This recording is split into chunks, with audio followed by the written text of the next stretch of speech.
Hey, today I'm going to be giving you a few tips on how to sleep better from the book Sleep Smarter, 21 Essential Strategies to Sleep Your Way to a Better Body, Better Health, and Bigger Success by Shawn Stevenson. Now, the first chapter really gets into it and digs into the value of good, uninterrupted sleep. When someone works out or performs weightlifting movements, what they're doing is they're actually tearing their muscles. And the only way to get these muscles to build back up is when you sleep. Your brain undergoes a lot of processes that build itself back up when you sleep. So the first tip I want to get to is you need to get more sunlight. Your body knows when it needs it and when it doesn't get enough. When there's not enough sunlight hitting your body, when there's not enough vitamin D being released, your circadian cycle says, hey, there's something wrong here. And it knows that you're not getting enough sleep. It's actually in your DNA to let you know that you should get more sunlight. There was a study in this book and they found that those who work in an office without a window slept on average 46 minutes less in REM sleep, which is rapid eye movement sleep, which is the important sleep. Now the next tip is to avoid screens around 2 hours before bed. Now screens, TV screens, monitors, phones, they emit a blue light. And this blue light simulates the daytime. Your brain's like, hey, it's daytime, I need to wake up. You can actually reverse engineer this and put blue lights, 5,000 Kelvin light bulbs in your office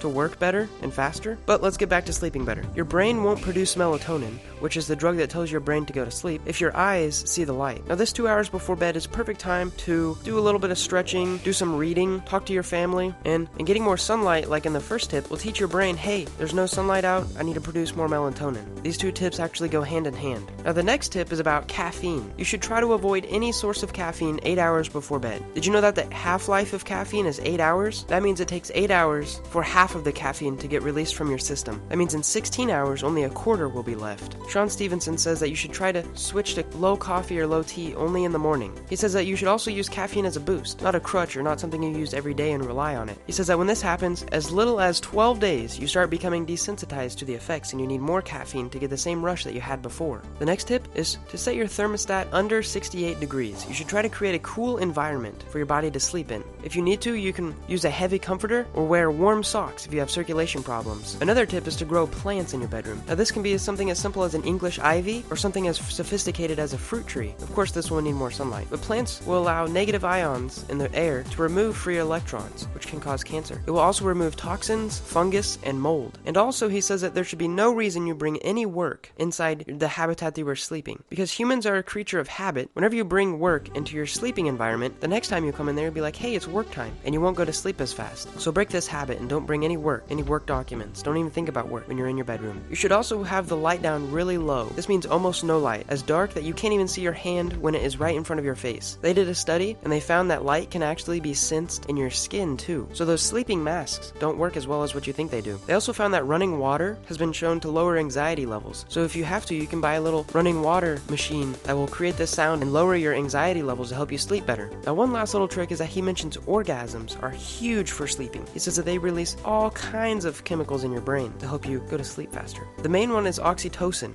which has a calming effect and actually counteracts cortisol, which is known to be a stress hormone. It releases other anti-stress hormones such as serotonin, norepinephrine, vasopressin, and prolactin. And this is why having sexual relations with someone is also known as sleeping with them. Anyways, I hope you found this video interesting and I hope you learned something. Thanks for watching and subscribe for more.